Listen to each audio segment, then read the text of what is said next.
દ્વારકામાં ભારે વરસાદને કારણે જળબંબાકાર છે। રસ્તા પર પાણી ભરાતા વાહન વ્યવહારને અસર થઈ ગઈ છે। ધસમસતા પાણીના પ્રવાહમાં કાર તણાઈ ગઈ હતી। સ્ટેટ હાઈવે પર વરસાદી પાણી ફરી વળ્યા હતા। કલ્યાણપુર અને રાવલ ગામને જોડતો હાઈવે પાણીમાં ગરકાવ થઈ ગયો છે। સદનસીબે મોટી દુર્ઘટના થતા બચી ગઈ છે। જે સ્થાનિક લોકો હતા તેઓએ પણ બચાવવામાં મદદ કરી હોવાની પ્રાથમિક જાણકારી છે અને સદનસીબે આ મોટી દુર્ઘટના થતા ટળી છે। અને દ્રશ્યોથી સ્પષ્ટ થઈ રહ્યું છે કે કેટલો ભારે વરસાદ છે, કારણ કે જે હાઈવે હતો તે હાઈવે ઉપરથી જાણે નદી વહેતી હોય તે પ્રમાણેના દ્રશ્યો જોવા મળી રહ્યા છે। એક ગાડી કે જે આ હાઈવે પરથી પસાર કરવાના જોખમી રીતે પ્રયાસ કરી રહી હતી તે પણ પાણીમાં ગરકાવ થઈ ગઈ હતી। પાણીના ભારે વહેણના કારણે ગાડી આખી પાણીની અંદર જઈને જળ સમાધિ લઈ ચૂકી હોય તે પ્રમાણેના દ્રશ્યો જોવા મળી રહ્યા છે। પાણીના પ્રવાહમાં આ કાર તણાઈ હોવાનો સ્થાનિકોનો ત્યાં હાજર કેટલાક લોકોનો દાવો છે।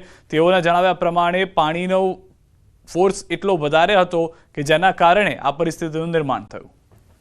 તો પોરબંદર જિલ્લામાં નવરાત્રિના તહેવાર દરમિયાન વરસાદી માહોલની સ્થિતિ જોવા મળી રહી છે। ગત મોડી રાત્રિથી જે રીતે વરસાદ જોવા મળ્યો છે, પોરબંદર જિલ્લામાં સાર્વત્રિક વરસાદ થયો, જેના કારણે ગરબાના આયોજકો તથા ખેલૈયાઓ ચિંતામાં મુકાયા છે।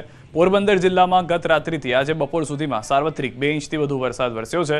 પોરબંદર ચોપાટી ગ્રાઉન્ડ તથા આસપાસના મળી કુલ 6 જેટલા ખાનગી ગરબાઓનું આયોજન કરાયું છે। વરસાદની સ્થિતિને જોતા સાઉન્ડ સિસ્ટમ સહિતને તાળપત્રી સહિતથી ઢાંકવામાં આવ્યા છે। તો ગ્રાઉન્ડમાં નીચાણવાળી જગ્યાને બાદ કરતા કોઈ જગ્યાએ પાણી નહીં ભરાતા ગરબા સંચાલકોએ રાહતનો શ્વાસ લીધો છે। જોકે હજુ વરસાદની આગાહી છે, ત્યારે ગરબા યોજવા કે નહીં તે અંગેનો નિર્ણય વરસાદની સ્થિતિને જોતા લેવાશે। પોરબંદર જિલ્લામાં ગઈકાલ રાતથી જે રીતે વરસાદી માહોલ જામ્યો છે તેના કારણે જે ગરબા આયોજકો છે તેમાં ચિંતા જોવા મળી રહી છે। પોરબંદર જે ચોપાટી જે મેળા ગ્રાઉન્ડ છે ત્યાં 4 થી 5 જેટલી જે ખાનગી ગરબીઓ જે છે તેનું આયોજન થાય છે અને આ જે ગરબીઓનું આયોજન થાય છે તેના કારણે જે વરસાદ ગઈકાલે રાત્રે પડ્યો હતો અને આજે પણ આપ જોઈ શકો છો કે જે વરસાદી માહોલ જે છે તે જોવા મળી રહ્યું છે। તેના કારણે જે ગ્રાઉન્ડમાં જે નીચાણવાળી જે જગ્યાઓ જે છે ત્યાં જે થોડે ઘણે અંશે પાણી જે ભરાવાના પ્રશ્ન છે તે જોવા મળે છે।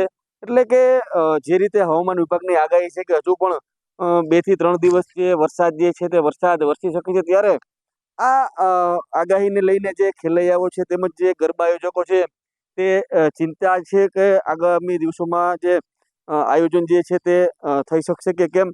અને ખાસ કરીને જે આ જે ખાનગી પાર્ટી પ્લોટોમાં જે ખાનગી ગ્રાઉન્ડોમાં જે ગરબા યોજાતા હોય છે તેને જે સાઉન્ડ સિસ્ટમોને જે હોય છે એ સાઉન્ડ સિસ્ટમોમાં પણ કોઈ નુકસાન ન જાય એના માટે તેઓને જે તાલપત્રી સહિત જે ઢાંકવાની જે પૂરી વ્યવસ્થા છે તે કરવામાં આવી છે।